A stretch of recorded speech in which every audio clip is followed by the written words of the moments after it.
कच्चा पपीता का हलवा बनाते हैं। बहुत ही टेस्टी होती है और ये हेल्थ के लिए भी बहुत अच्छा होता है। सिंपल सा होममेड स्वीट्स है। तो चलिए शुरू करते हैं। रेसिपी पसंद आए तो मेरे चैनल को लाइक शेयर और सब्सक्राइब करने का रिक्वेस्ट रहा।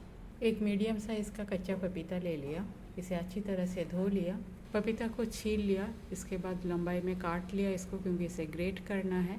और पपीता के बीच में जो बीज होती है इसकी, उसको भी अच्छी तरह से पीलर से हटा लिया। स्टीमर का नीचे वाला कंटेनर में मैं पानी ले लिया। आज नींबू नहीं था तो संतरा का छिलका था, उसी को ही डाल दिया। और जो पपीता को मैं काट के रखी थी इसे डाल देती हूँ और 15-20 मिनट के लिए इसे स्टीम कर लेती हूँ। 15 मिनट हो गया है, एक बार चेक कर लेती हूँ। पपीता बिल्कुल कुक हो गया है।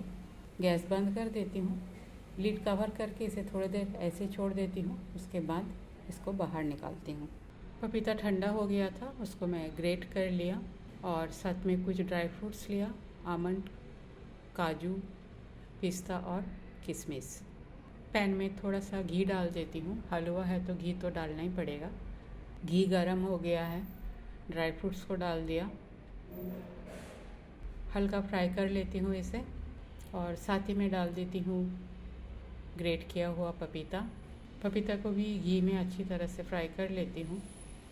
1-2 मिनट फ्राई करने के बाद पपीता में डाल देती हूँ 1 कप दूध के साथ इसे अच्छी तरह से मिला लेती हूँ।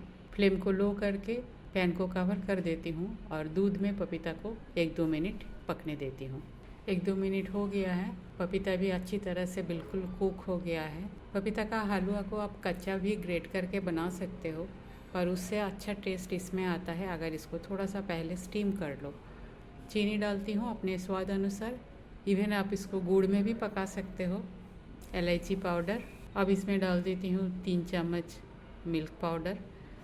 मिल्क पाउडर के जगह आप खोया भी यूज़ कर सकते हो, मिल्क मेड यूज़ कर सकते हो, पर उस समय आपको चीनी हिसाब से डालना पड़ेगा। मिल्क मेड ऑलरेडी बहुत ज़्यादा मीठा होता है।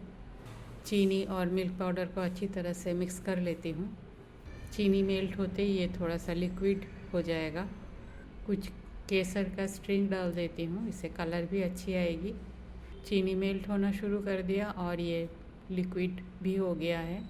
इस तरह से दबाते हुए इसको और थोड़ी देर पकाने के बाद ही मेरा हलवा बनके बिल्कुल तैयार होगा। फ्लेम को मैं थोड़ा सा हाई कर दिया, पूरा हाई नहीं किया, थोड़ा सा किया, बिल्कुल लो था पहले। अब जितना ये लिक्विड हो गया था ये धीरे धीरे एवापोरेट हो रहा है और हलवा मेरा बिल्कुल टाइट बनके तैयार होगा। पपीता का हलवा बनके बिल्कुल तैयार है। ठंडा होने के बाद ये बिल्कुल टाइट हो जाएगी।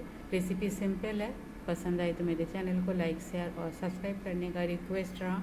थैंक्स फ्रेंड, टाइम निकाल के वीडियो देखने के लिए। होममेड हेल्दी सिंपल रेसिपी मेरे चैनल पे अपलोड होती है। पसंद आए तो फ्रेंड सर्कल में शेयर ज़रूर कीजिएगा। न्यू व्यूअर्स के पास मेरा रिक्वेस्ट है, रेसिपी अगर पसंद आई तो सब्सक्राइब करके जाइएगा। आज यहाँ तक ही, मिलते हैं कोई और एक रेसिपी के साथ। तब तक के लिए bye, have a good day.